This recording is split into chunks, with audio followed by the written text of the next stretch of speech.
world treating you, Lee? Get the fuck out of here. Your family thinks you're an alcoholic.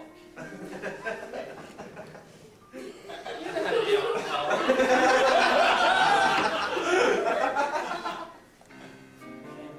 I've known you for 7 years, Lee. And every Monday you come in here and you sit underneath this dusty margarita sign and we talk for hours. You know, and I know a lot of alcoholics, but you ain't one of them. Man, I can't believe they said that about you. You know, the world's so eager to put an alcoholic in his place. You know, the world wants to get in the business of pointing fingers, and let's point the fingers at everybody. All right, so say you have a couple of drinks in the morning because you're starting a new job and want to take the edge off. You're an alcoholic.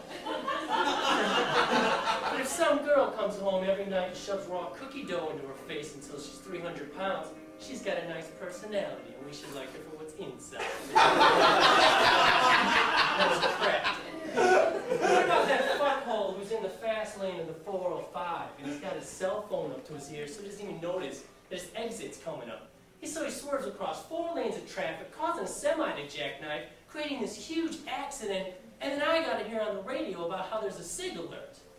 And it bothers me, Lee, because I have no idea what a SIG alert is. You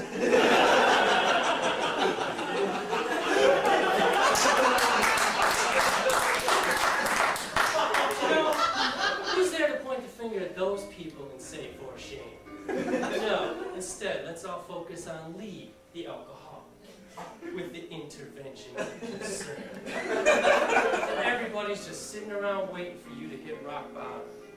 You know, what about when Cookie Dough Girl hits rock bottom? She's so fat that if she dies, they'll need a crane to get her out of her house. What happens then? Richard Simmons shows up. And there's a bunch of crying. He's crying and she's crying.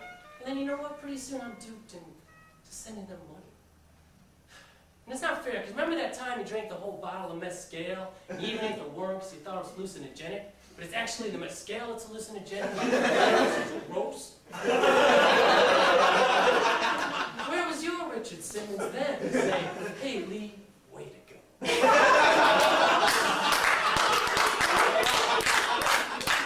No, instead your wife left you and your kids hate you. And in 10 years from now, your daughter's going to call up Loveline and ask if since she's only having anal sex, is she still a virgin?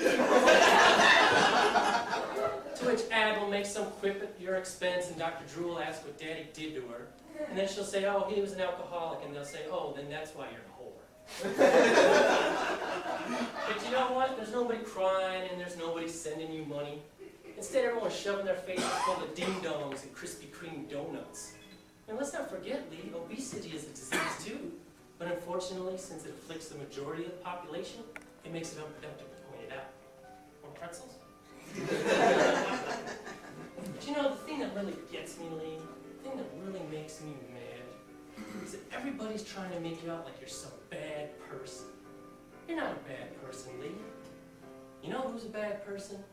It's the guy who calls the zit-riddled 15-year-old at Arby's a bitch because she forgot the extra packet of horsey sauce. It's that guy who can't remember to flush the toilet at a public bathroom so that when I walk into a stall, the first thing I'm greeted with is somebody else's steamer staring me in the face. You know what it is, Lee? It's that bitch who, in spite of what happened on September 11th, is complaining that she's got to go through extra security. Because of course she's not a terrorist, so how dare we check her bags?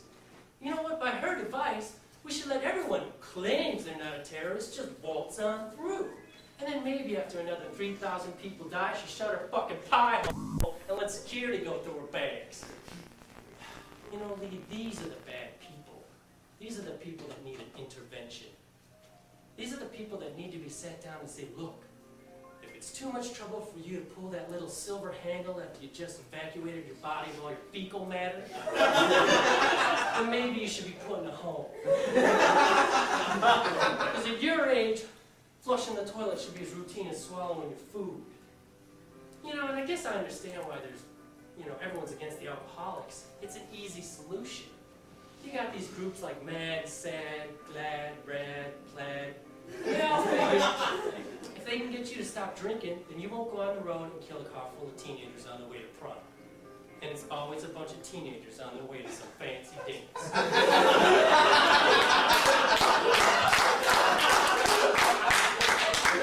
And I guess I agree with them because I don't think there's any reason you should go out, get all fucked up, and drive.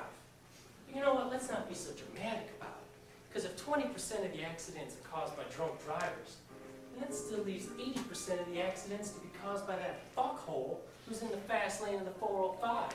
And he's got his cell phone up to his ear so he doesn't even see his exits coming up. He's got to swerve across 4 lanes of traffic, causing a semi to jackknife, creating a huge accident. And you know what, Lee? Then I got to hear on the radio about how there's a SIG alert. What the fuck's a SIG alert?